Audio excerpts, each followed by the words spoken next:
dit à l'intervention, Intervention. la quatrième intervention qui est décrypter l'inclusion à travers les yeux du cerveau, une approche neuroscientifique avec Biliana Torodova. Bonsoir, vous êtes docteur en immunologie, fondatrice de Neuroexcellence, qui est une société qui met les neurosciences au service de l'excellence professionnelle. Vous êtes également conférencière internationale et coach en performance individuelle et collective. Alors, on va d'abord regarder votre vidéo et on poursuit.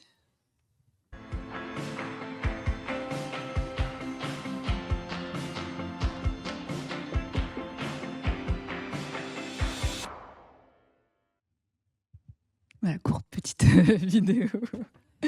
C'est bien. Oui, c'est très bien. Bonsoir. On n'a pas le temps de toute manière. Je sais qu'on n'est pas dans les meilleures conditions. Il y a de la nourriture. Ça fait 3 heures que vous êtes assise. Le cerveau, il ne veut pas tellement travailler plus que ça. Mais je vais essayer de faire le maximum pour condenser tout ce que j'ai à vous dire. Il y a plein d'informations qui étaient déjà super intéressantes. On va juste jeter un coup d'œil à travers le cerveau, ce qu'on peut comprendre encore mieux par rapport à cette maladie, ou en tout cas de manière générale, les situations difficiles. Et justement, qu'est-ce que ça vous inspire, toutes ces tables rondes et tous ces témoignages qu'on a entendus? Alors, moi, j'ai une vision assez positive, voire très, très positive du monde. Et je trouve que toutes nos problématiques nous permettent de grandir collectivement ou individuellement. Quand je dis problématique, la drépanocytose, c'en est une. Donc voilà pourquoi on est réunis aujourd'hui. C'est grâce à la drépanocytose, on s'unit. Et ça, c'est une beauté de l'être humain de pouvoir trouver des sujets pour lesquels on peut réfléchir, comment améliorer les conditions, comment être plus humain dans ces conditions-là, comment sensibiliser les gens, comment nous aussi être plus forts quand on est porteur de la maladie. Donc voilà, je suis émerveillée par les témoignages que j'ai pu voir, par toute la réflexion qui a pu se faire. Et merci beaucoup Emmanuel aussi de créer cet événement et de rendre tout ça possible. Et on a vu que le cerveau est extrêmement sollicité, évidemment, quand on est en situation de handicap, invisible également. Comment ça fonctionne, le cerveau, dans ces cas-là? Alors, pour vous avouer, moi, j'ai pas directement travaillé. Je découvre la drépanocytose, je découvre la maladie, je découvre comment ça se vit au quotidien. Et depuis tout à l'heure, je réfléchis et en fait, je me reconnais dans beaucoup des choses que vous avez évoquées par rapport à la maladie. Moi, à l'époque, hein, ça a duré plus de 30 ans de ma vie, j'étais quelqu'un d'extrêmement timide. Quand je vous dis extrêmement timide, on est au stade où acheter ma baguette à la boulangerie, c'est un challenge pour moi. Je dois me préparer mentalement, je dois me répéter la phrase. Je ne suis pas sûre que ça va bien se passer. C'est incroyable, hein. Quand on vous voit, on ne dirait pas du tout. Alors comment vous avez fait? Mais c'est ça le merveille de notre cerveau, c'est ce qu'on peut tout faire avec notre cerveau. Et en fait, une situation difficile, que ce soit une maladie, que ce soit la perte d'un proche, que ce soit la timidité, je sais que ça peut paraître bizarre de mettre tout ça ensemble, mais du point de vue de notre cerveau, il va le vivre de la même manière. C'est-à-dire que toute situation difficile pour notre cerveau, c'est une machine de prédiction. Donc lui, il aime quand c'est prédictible. Bon, donc à chaque fois quand on passe à l'action, il va faire une attente, donc il va faire un calcul pour créer une attente et comparer le résultat à la fin.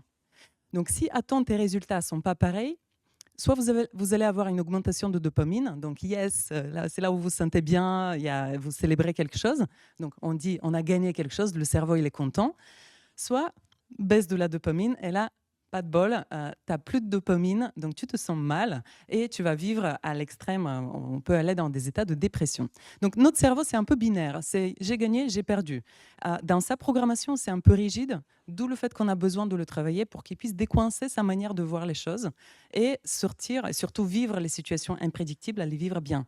Parce qu'on est tous d'accord, on ne peut pas les enlever de la vie. Moi, j'ai pas réussi. Avec toute ma connaissance, mon doctorat et tout, les situations difficiles, la douleur, on ne peut pas l'enlever de la vie. La vie restera un challenge pour chacun de nous. Et d'ailleurs, c'est ça qui la rend belle.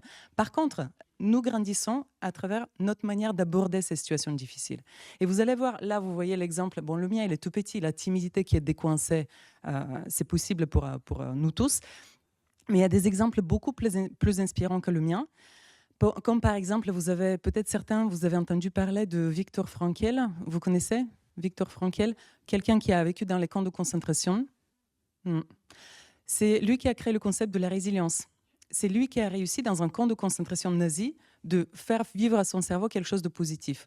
Donc, si lui, il a réussi dans ces conditions-là, pour nous tous, tout ce qu'on vit, c'est possible. En tout cas, pour notre cerveau, c'est possible d'adopter une attitude. D'ailleurs, lui-même, il dit, la vraie liberté, en fait, il y a une forme de liberté que personne ne peut nous enlever, c'est l'attitude qu'on prend dans les situations difficiles. Et donc, on le voit avec les témoignages inspirants. À chaque fois, j'ai des frissons quand je vois des témoignages comme ça. Je me dis, waouh, c'est ça la beauté de l'être humain et c'est accessible à l'intérieur de nous tous, on a ça. Et en fait, quand on est en situation de maladie, d'handicap, notre cerveau est dans un système d'entraînement permanent. Exactement, exactement. Alors, ça, c'est un peu le fitness, si vous voulez, de la vie émotionnelle qu'on peut vivre au niveau de notre cerveau. Comme dans la salle de sport, on a besoin de lever des poids pour développer des muscles physiques. Pour notre système émotionnel, c'est la même chose. On a besoin de challenges émotionnels pour développer des muscles émotionnels et cognitifs et mentaux. Sans ces challenges-là, il n'y a rien. On est tranquille, on a une vie tranquille, on est sur un canapé, mais on ne peut pas se débrouiller avec la vraie vie. Donc, la vraie force de l'être humain, c'est pas d'éviter les situations difficiles, c'est quand on va pas chercher à les attirer non plus, hein, on est d'accord. Hein, je suis pas en train de dire allez, on se crée des situations difficiles. Par contre, quand ça arrive, ok, j'utilise ça pour développer. Qu'est-ce que je développe derrière? Donc cette attitude-là, elle est super efficace pour nous tous pour affronter nos difficultés dans tous les aspects de nos vies. Donc, résilience et compétence, c'est ce que ça développe, tout ça. Exactement. Et pour être plus précise, parce que la résilience, on a tous différentes définitions.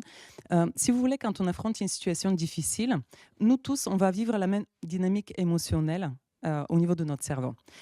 Un challenge, notre cerveau, il n'a pas pu prévoir ça. Donc, amygdale qui s'active. L'amygdale, c'est le centre émotionnel. Ça fait un peu comme une alarme incendie dans votre tête. Pam, pam, pam, pam. À ce moment-là, on n'est pas rationnel. On vit des états de stupidité extrême. On ne peut pas réfléchir parce qu'on n'a pas accès au néocortex, qui est là où on a toutes nos stratégies de réaction, de qu'est-ce que je dois dire. D'où le fait que moi, à la boulangerie, j'étais complètement débile dans mes réactions parce que j'étais trop émotionnelle et je ne savais pas gérer mon amygdale. Donc, la résilience, c'est quoi? Il y a 4 phases. Je ne vais pas rentrer dans les détails, mais grosso modo, il y a 4 phases dans la dynamique émotionnelle. Quand on vit quelque chose de difficile, il y a une situation, donc le premier état, c'est choc ou déni. Donc, soit je ne sais pas quoi faire, soit je ne veux pas voir que ça m'arrive, donc j'essaye de penser à autre chose. Deuxième phase et troisième s'alterne un peu, c'est la tristesse et la colère. Mais pourquoi ça m'arrive à moi? Je suis impuissant. Mais pourquoi ça m'arrive à moi? Donc, on bascule de l'un à l'autre. C'est une machine à laver des fois, c'est épuisant.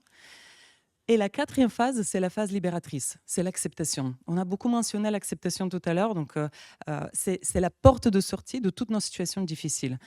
Et la résilience, c'est une qualité, c'est une question de vitesse. C'est quelle est ma capacité de passer de la phase 1, le choc et le déni, à la phase d'acceptation le plus vite possible. Je ne peux pas éviter la douleur. Je ne vais pas vous mentir, je ne peux pas éviter la douleur. Par contre, je peux éviter la souffrance. La souffrance, c'est comment je prolonge cette douleur qui est déjà là. Et on est expert des fois à se faire des dramas. Moi, je dis des fois, je joue ma drama queen, à amplifier cette douleur émotionnelle et donc de créer de la souffrance supplémentaire à ce qu'on vit déjà. Donc, la résilience, c'est je passe vite de phase 1 à l'acceptation. Et donc, il y a des techniques qui permettent d'accéder à cette acceptation. Qu'est-ce que ça veut dire qu'on peut dompter son cerveau? Dompter son cerveau, il faut savoir qu'on a des cerveaux de survivants. C'est-à-dire qu'on a des cerveaux qui sont biaisés vers la négativité, qui sont tournés vers le problème. Donc, si on ne travaille pas notre cerveau, il va avoir tendance à voir tous les problèmes, pas forcément voir les solutions. Donc, quand on dompte le cerveau, on lui apprend à avoir une attitude orientée solution. C'est-à-dire que je vais apprendre à lui poser de nouvelles questions face à ma difficulté. Je ne vais pas me laisser vivre la difficulté, la subir, mais face à la difficulté, je me pose des questions qui vont me sortir de cette difficulté le plus rapidement possible. Et ça, c'est possible dans toute situation. On peut surmonter cette charge émotionnelle. Alors, dans une situation de crise, comment une personne vivant une situation de handicap gère-t-elle son entourage? Alors là j'ai entendu beaucoup de témoignages justement à quel point c'est difficile. Et j'avoue, la difficulté, elle augmente si l'état n'est pas accepté. Si on n'assume pas ce qu'on a comme état. Et pour notre cerveau, il n'y a pas de différence entre la maladie et un autre état. Je vais vous donner l'exemple avec mes origines. Vous entendez un accent. Je viens de Bulgarie. À l'époque, quand je disais je viens de Bulgarie, j'avais peur que les gens me disent ah la corruption et la prostitution. En réalité, les gens connaissent la Bulgarie avec ces deux étiquettes. Et donc, j'assumais pas être bulgare, alors que c'est profondément dans mon identité. Je peux pas l'enlever. C'est 18 ans de ma vie là-bas. Je suis née là-bas. J'ai une famille qui vient de là-bas. Il m'a fallu du temps pour assumer cette partie de moi. Et assumer, ça veut dire prendre le plus et le moins qui va avec.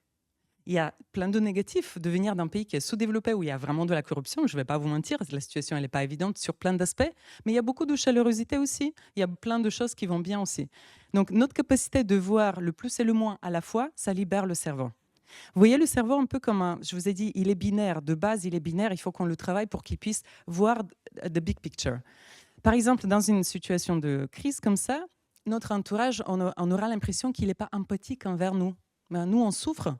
Les gens, ils ne comprennent pas. Et donc, on se dit, ils ne sont pas empathiques. Psychologiquement, on s'autorise tout de suite à ne pas être empathique avec eux aussi. Ça, c'est automatique, hein, ça va direct. Et donc, on est enfermé dans un cercle comme ça, vicieux. On n'arrive pas à sortir et puis on risque de perdre des relations. Donc, première étape, c'est j'assume ma condition. Donc, je prends à parler de ça parce que je vois les plus et le moins de la maladie. Le plus dur, parce qu'on voit facilement le moins le négatif de la maladie. Mais en réalité, il y a des aspects positifs. Quand je vais vous dire quelques idées, ce n'est pas pour nier qu'il y a du négatif, c'est juste pour ajouter à la réflexion sur la maladie. Donc, par exemple, quand on est malade, des fois, on attire plus facilement l'attention. Qu'on le veuille ou pas, quand on vit une situation comme ça, l'attention, on aura soit de l'attention médicale, soit de l'attention de la famille. Il y aura quelque part, on va nous porter de l'attention. Quand on est malade, on aura aussi une communauté de gens avec qui on se ressemble. Bien sûr, le prix est payé de l'autre côté, c'est on se sentira peut-être différent des autres. Mais il ne faut pas oublier qu'il y a de l'autre côté, il y a quand même quelque chose que certaines personnes ne vivront pas. Vous savez, il y a beaucoup de gens qui vivent la solitude et ils n'ont pas un critère pour connecter avec les autres. La maladie, c'est un critère de connexion. On se connecte pour être ensemble, être plus fort face à ça. Donc, c'est cette capacité de voir le plus et le moins à la fois qui libère le cerveau. Et on va vivre les choses plus facilement. En fait, elles seront toujours là. On ne nous enlève pas la maladie. Elles seront toujours là, les choses. Par contre, j'ai pas du mal à dire, OK, j'ai ça. J'ai pas du mal à dire, je suis bulgare. Oui, il y a ça, mais il y a ça aussi. D'accord. Juge-moi si tu veux. J'ai fait le tour de la question. Si tu me trouves un nouveau point que j'ai pas analysé, ça va m'enrichir ma réflexion. Donc, on libère le cerveau de cette manière-là. J'ai oublié de dire un truc par rapport à la douleur aussi, c'est important. Ça a été un peu mentionné avec la sophrologie. Il y a des études cliniques qui ont été faites sur la question de la douleur. Je vous ai dit, la douleur, notamment quand elle est physique, on ne peut pas l'éviter. Par contre, ils se sont rendus compte que les gens qui méditent, je ne sais pas si parmi vous, il y a des gens qui ont fait de la méditation, qui connaissent la méditation. Un tout petit peu. Ah oui, il y a quand même un peu plus. Super, OK. Sachez qu'ils ont constaté que... alors, quand on compare un méditant face à une personne qui ne médite pas, la personne qui ne médite pas, elle aura tendance à anticiper la douleur, c'est-à-dire qu'elle commence à souffrir avant même que la douleur démarre. Donc, le seuil, ça on regarde dans le cerveau, je ne sais pas si vous avez compris, donc c'est les électrodes, on regarde le signal dans le cerveau.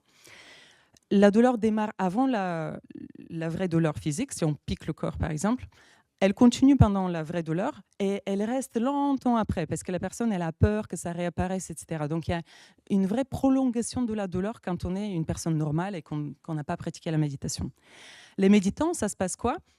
Il n'y a pas d'anticipation. Donc tant que le corps n'est pas piqué, donc dans l'étude il pique ou il chauffe un petit peu le corps pour étudier la sensation de douleur, il n'y a pas d'anticipation. La douleur apparaît pile au moment où on pique, elle dure le temps qu'on a piqué, elle descend juste derrière. Donc en fait, on réduit le temps. On ne l'enlève pas, mais on réduit le temps de cette douleur. Donc la méditation, sincèrement, je vous conseille de commencer à vous entraîner. Il y a plein de différentes manières, il y a des applis.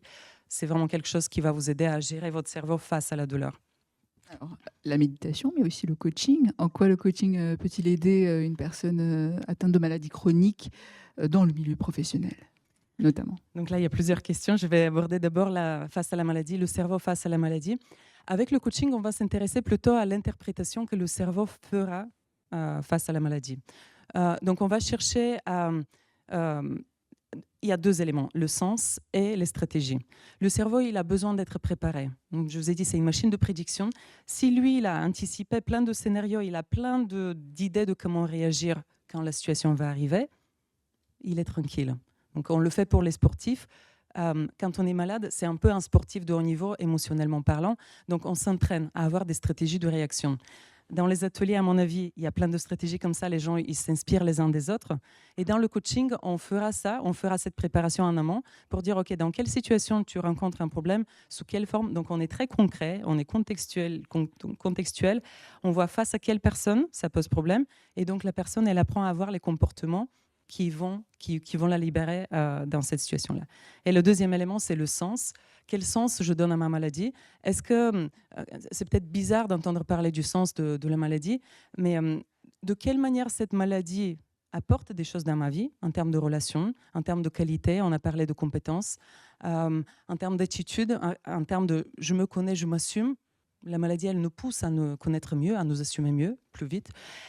Et puis, il y a la dimension aller au-delà de ça. Il n'y a pas que moi qui vis cette maladie, donc je peux aller inspirer d'autres personnes avec mon histoire. Mon histoire, elle n'est pas juste une petite histoire, elle apporte et je peux la raconter à d'autres personnes qui sont comme moi, ou bien je peux faire le parallèle entre ma maladie et quelqu'un qui a sa timidité, qui ne la gère pas, et donc je peux inspirer des personnes qui sont peut-être avec d'autres problématiques. On a tous des problématiques en réalité à gérer, c'est juste on a une forme différente à gérer.